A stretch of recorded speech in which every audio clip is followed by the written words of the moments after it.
হঠাৎ নদীর ধারে আমরা কি করছি বা কোন নদীর ধার কেউ কি বুঝতে পারছো না?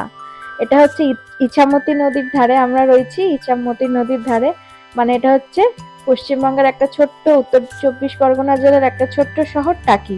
হ্যাঁ, হঠাৎই বেরিয়ে পড়েছিলাম। ক্রিস্টিলের স্কুল আজকে খুব মর্নিং এ ছিল, কাজ মিটিয়ে আমরা তিনজনে বেরিয়ে চলে এসেছি। মোটামুটি ওই 3 ঘন্টা মতন লাগলো। এসে আমরা একটু টাইম পেয়েছি এই দুপুরের দিকটাতে, চলে এসেছি এই ইছামতি নদীর ধারে। এখানে টাকিতে অনেক কিছু ঘোরার জায়গা আছে, মিনি সুন্দরবন, তারপর তোমার ওই টাকি রাজবাড়ি, আরো কিছু জায়গা আছে যেগুলো আমরা অনেক বছর আগে এসেছিলাম, সেগুলো সব ঘোরা। ওই জন্য আজকে শুধুমাত্র আমরা যেটা করিনি আগের বার, সেটা হচ্ছে এই নৌকা ভ্রমণটা, মানে এই ইছামতি নদী ধরে একটা টাইম জায়গা অব্দি ওরা যাবে, আবার ঘুরিয়ে নিয়ে চলে আসে। এটা 10 জনের জন্য নৌকার ভাড়া নেয় 1000 টাকা, আর পার হেড মানে 10 জন হয়ে গেলে ওটা 100 টাকা, মানে একজন হলেও 1000, 10 জন হয়ে গেলে 1000 টাকা, এরকম ওদের একটা রেট রয়েছে।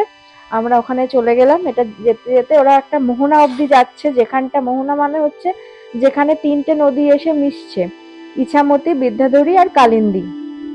ওইখানে গেলাম। আর যেতে যেতে তোমরা দেখতে পাচ্ছ আমরা সোনার বাংলা, যেটা এখানকার সব থেকে বড় রিসর্ট, সোনার বাংলাটা রয়েছে। মানে সোনার বাংলার ভিউটা এরকম হয়েছে, ভারতবর্ষ থেকে বাংলাদেশ ভিউ হয়ে গেছে, ইছামতি নদী ভিউ হয়ে গেছে। খুব সুন্দর পরিবেশ, শান্ত একটা প্রাকৃতিক সৌন্দর্য আছে এই টাকিতে। যারা আসোনি তারা আসো, মানে একটা দিনের জন্য ডে আউট বা নাইট স্টে করতে পারো, খুবই সুন্দর লাগবে, ভালো জায়গা। বিভিন্ন রকম যে যার যেমন সামর্থ্য সেরকম খরচ করে সেরকম সে হোটেলে স্টে করতে পারো। আমরা এখানে লাঞ্চ করলাম এই নদীর ধারেই। আমি ওটার ভিডিওটা করা হয়নি। আমরা রূপসী বাংলা বলে একদম নতুন একটা ওখানে হোটেল হয়েছে, যেখানে ওদের লাঞ্চ আমরা খেলাম, খুব ভালো। তোমার প্রাইসও রিজনেবল ছিল। করে আমরা এই নৌকা বিহার করে আবার আমাদের বাড়ি ফিরে যাব। বাড়ি তোমার ওই বললাম আসতে আমাদের 3 ঘন্টা মতন লেগেছিল। সুন্দর একদিকে একটা দিন কাটালাম।